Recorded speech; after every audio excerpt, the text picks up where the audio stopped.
I don't want to be treated like a slave. I want to be treated as a human being, and what's right is right, what's fair is fair. Messy side, loud and unfiltered. This is exactly where people realize just how ruthless the music industry really is. Sometimes even the ones you call family aren't what they seem. What made you leave Atlantic and want this new situation here at Motown? I left Atlanta because I wanted to experience some more stuff.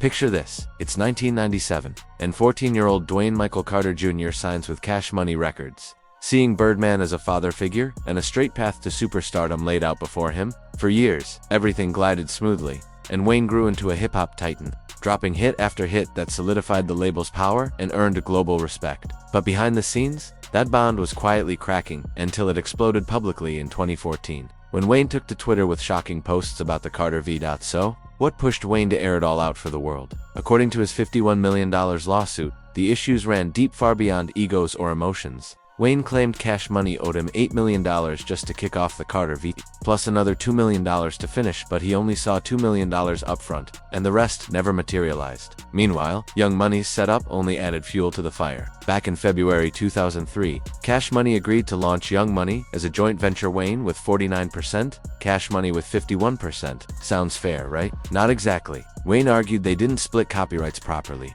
filing everything under Cash Money and cutting him out of what should have been his share. And then came Drake. Signed to Young Money in 2009, Wayne was supposed to pocket a third of Drake's massive profits, but Cash Money allegedly never provided full financial reports on Drake's releases, leaving Wayne in the dark on what he was truly owed from one of the biggest stars alive. When the Carter v finally dropped, it moved around 480,000 equivalent units, proving Wayne wasn't exaggerating in his fight for financial freedom. After all that, he even started warning younger artists about the so-called curse of certain contracts, pointing out how many early Cash Money acts faded out or struggled after the initial shine wore off. Wayne's battle didn't just make headlines, it became a blueprint for the next generation of artists. The lesson? Even if you're a superstar stacking hits, a bad contract can jam up your money and stall your control. What feels like family can quickly turn into a cold boardroom when the numbers don't match the promises. Wayne's battle exposed it all, forcing artists everywhere to read their deals twice and ask sharper questions before signing anything. As Wayne's fight echoed across the industry, another storm was quietly brewing, a rising star facing a new kind of pressure and a modern label trap. Even in the streaming era, contracts can freeze your momentum and turn your success into leverage for someone else. Megan Thee Stallion's story proved it. Viral momentum and hit records mean little if the deal is built to drain instead of develop. Shockwaves hit hard when fans saw the numbers next to her streams. Megan signed with 1501 Certified Entertainment in 2018. At just 2018, I Had Right as her freestyles and viral buzz were turning into serious heat. On the surface, the deal seemed solid, especially with 1501's distribution through 300 Entertainment expanding her reach. But as her fame exploded, the true nature of the contract became clear. A classic 360 deal, where the label claimed a cut of everything from music to touring to merch. When the numbers came out, jaws dropped. Reports said Megan pulled in over $7 million from streaming, but only saw around $15,000 herself. For fans, that figure became the ultimate symbol of the deal's unfairness, especially since Megan writes her own lyrics and should have been collecting full writer royalties and money. That was only part of the battle. Release control quickly became a weapon. The label allegedly blocked Megan from dropping new music whenever they wanted leverage, turning her entire release schedule into a negotiation tool, and forcing her to go to court just to get the music fans were begging for. When ROC Nation stepped in for management in 2019 to help protect her interests, 1501 pushed back even harder, escalating the gridlock. Temporary court orders were needed just so she could release Suga and clear high-profile collabs like her link with BTS, proof of just how far the tug-of-war had gone. It got even trickier in the fine print. The label argued that projects like Something for the Hotties and Traumazine didn't count as albums, calling them mixtapes to stretch the contract longer. The public saw firsthand how technicalities can trap artists for years.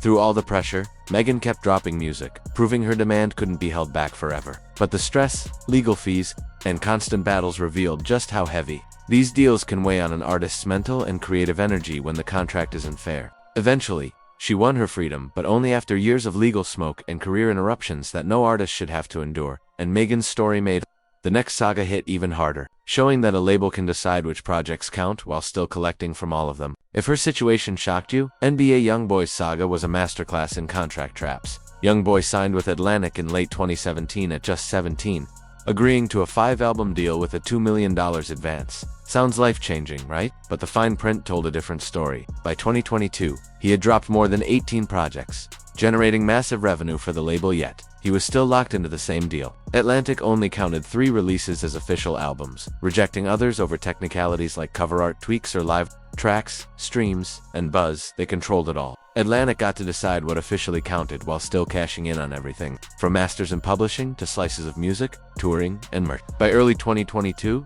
YoungBoy sounded the alarm, claiming Atlantic was actively blocking his momentum. His creative control and marketing energy had hit a breaking point. He even alleged that his project Colors was kept off certain charts after debuting at number 2. In a deleted post, he warned, "Artists don't sign to Atlantic. If you artists, they not go and support you, especially if you live a certain way."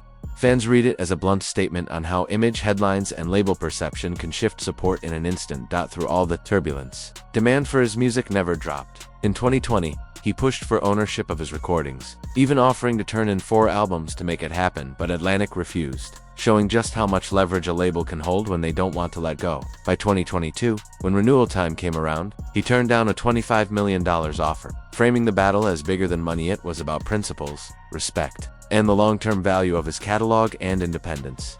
For artists watching, the lesson was clear. Know exactly what counts as an album in your contract. Know who decides, and make sure your biggest hits actually move you toward freedom instead of locking you in while everything looks successful from the outside. But if you thought Atlantic's hardball tactics ended there, think again. Pressure comes in many forms, from 360 deals to controlling marketing power if you don't play ball. Lupe Fiasco's story shows another angle, not about making hits, but about control over music direction and getting paid from every corner of your career. Lupe signed with Atlantic in 2005 with Jay-Z's backing. Early wins were undeniable. Food and Liquor in 2006 brought Grammy nominations, and The Cool in 2007 went gold, proving he could move both culture and charts. But after The Cool, tensions escalated. Lupe claimed Atlantic pushed him toward a 360 deal, and in 2008, he recalled being told, "I cannot guarantee we will promote your records if you are not a 360 artist on the label." Translation: give up a cut of everything, or risk losing your push entirely.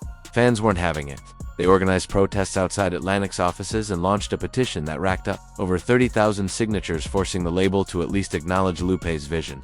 That showed just how fiercely his fanbase protected his art. When Lasers finally dropped, Lupe revealed Atlantic had pushed pop-heavy tracks like The Show Goes On and Out of My Head to make the album more commercial, sidelining the songs he actually wanted to highlight. Even though those tracks blew up, it didn't feel like a win because the creative control wasn't truly his. In 2012, Mike Kaiser, Atlantic's head of Urban, reportedly blocked the release of Battle Scars, and Lupe felt the label kept tossing petty curveballs, driven more by fear and money than artistic growth. He was essentially boxed out in the building. He helped bring prestige to... Here's the twist most forget. Lupe could make chart records when he wanted. He even gave Bruno Mars the concept for Just the Way You Are, proving he could shape hits at the highest level. The real problem? Ownership and splits, with Atlantic heavily skewed in their favor. In a 2014 interview, Lupe said he felt like a third-class citizen at Atlantic because he refused their 360 structure. Even though he mentally checked out around 2009, he still delivered Lasers in 2011, Food and Liquor 2 in 2012, and Tetsuo and Youth in 2015 to complete his contract.